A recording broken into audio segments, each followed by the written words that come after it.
It's time to bring to you stories coming from business. Nigeria Exchange Group Limited, NGX, closed last week's transaction on a positive trajectory with profit taken and gain hunted on large and medium cap equities.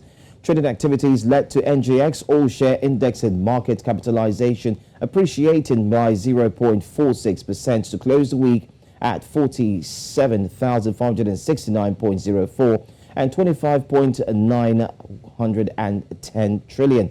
Well, joining me live as well to make sense of all of this and to break it down is Azeez Lawal, Managing Director at Trust Bank Assets Management on a Monday morning. Thank you for being here, Azeez. Thank you for having me. All right. The market ended bullish despite having a full day of trading. What influenced the performance, if I may ask? Yeah, well, what we saw last week was kind of a very expert for the market. After 5 long weeks of negative performance, we saw about 8.65% gain in Boa Cement that basically strengthened the bulls last week. We also saw gains in Zenith Bank and GT Bank. So those are the major. So the market, the positive gain that we saw last week was largely driven by large cap tickers, that is highly capitalized stocks like GT Bank, Zenith Bank, and particularly Boa Cement. Thank you. All right. What are your predictions for this week as we go forward? Yeah, for this week, based on current market realities and interest, sentiment of investors, what we saw the positive gain that we saw last week is a kind of one-off. We expect the market to go back to that quiet mode this week and possibly bearish, sadly. Thank you. All right.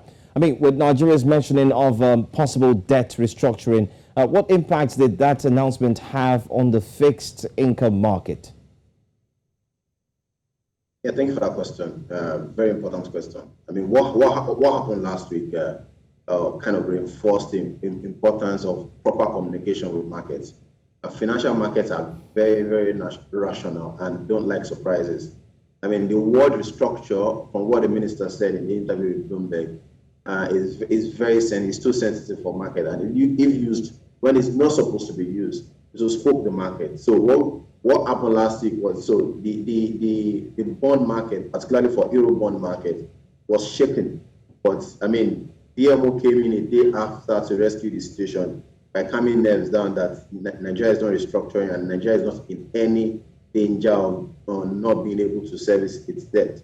And for context, if you remember, the Minister of Finance for UK was sacked just last week. It was almost the same thing that happened because they came out with a policy that spooked the market and threw their bond market, particularly their pension fund market, into a kind of panic.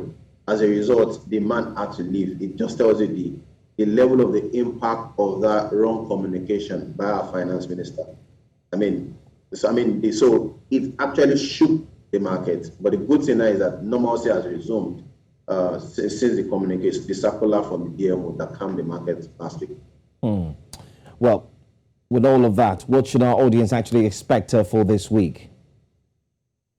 Sorry? What should our audience expect for this week, this new week that we've gotten into? For this week, if you're going to invest into fixed income market, possibly mutual funds, where you know that rates are higher and you know your principal is protected, don't invest don't take investment decisions that are too risky. The safest investment to take currently is to go into fixed income market where you know that your principal is guaranteed and you'll get higher rates. Thank you.